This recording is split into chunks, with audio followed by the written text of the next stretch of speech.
America ने 4 मुस्लिम देशों को चेतावनी दे दी है। ईरान ने जब धमकी दी तो अब उससे थर्रा गए हैं ट्रंप। ये पूरी खबर मैं आपको बताती हूँ। देखिए, ईरान पर सीधे अमेरिकी हमले के बाद अब खाड़ी देशों में जबरदस्त हलचल मची हुई है। हालात इतने ज्यादा तनावपूर्ण हो चुके हैं कि अमेरिका को अपने ही दोस्त देशों कुवैत, बहरीन, कतर, संयुक्त अरब अमीरात में हाई अलर्ट लागू करना पड़ रहा है।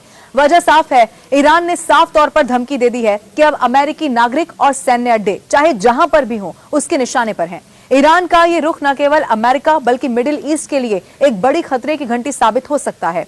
खुफिया सूत्रों का तो यह भी कहना है कि ईरान की अगली कार्रवाई इन मुस्लिम देशों में स्थित अमेरिकी जो ठिकाने हैं उन पर ही हो सकती है। आगे माना यह भी जा रहा है क्योंकि ईरान इस वक्त जबरदस्त आग बबूला नजर आ रहा है। जिस तरह से अमेरिका ने वहां अटैक किया, खासतौर पर परमाणु अड्डों को निशाना बनाया। अब जहां पर बताया जा रहा है कि हजारों अमेरिकी सैनिक वहां पर तैनात हैं और बड़ी मात्रा में हथियार जमा है, अब इन्हीं जगहों को टारगेट कर सकता है ईरान। अब अगर ईरान ने ये मिसाइल या फिर सुसाइड ड्रोन के जरिए हमला किया तो अमेरिका को भारी नुकसान हो सकता है। इसमें भी खास बात यह है कि इन देशों की सुरक्षा प्रणाली इजराइल जितनी एडवांस नहीं है। ऐसे में अगर ईरानी मिसाइलें अमेरिकी हथियार डिपो पर गिरते हैं तो परिणाम विनाशकारी, विध्वंसक हो सकते हैं।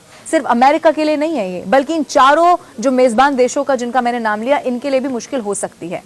अब सवाल यह है कि अमेरिका को किस तरह की सजा ईरान देने वाला है। यह तो तय है कि चेतावनी जरूर अमेरिका के राष्ट्रपति डोनाल्ड ट्रंप ने दी कि अगर अब पांव पीछे नहीं हटाए तो फिर तबाही के लिए तैयार रहना होगा। और उसके ठीक बाद इजराइल पर और ज्यादा इंटेंसिटी से हमला करना यह बताता है कि ईरान झुकने वाला तो नहीं है। और ईरान की जो ये चेतावनी अब जारी हो गई है, इसके बाद अमेरिका ने न केवल अपने सैनिकों को सतर्क कर दिया है, बल्कि अमेरिका ने फौरन चारों देशों में कोड रेड अलर्ट जारी कर दिया है। अब यहां जमीन से लेकर आकाश तक रक्षा कवच बिछाया जा रहा है। मैं आपको यह भी बता दूं, मिसाइल डिफेंस सिस्टम और जो एंटी ड्रोन टेक्नोलॉजी है उसकी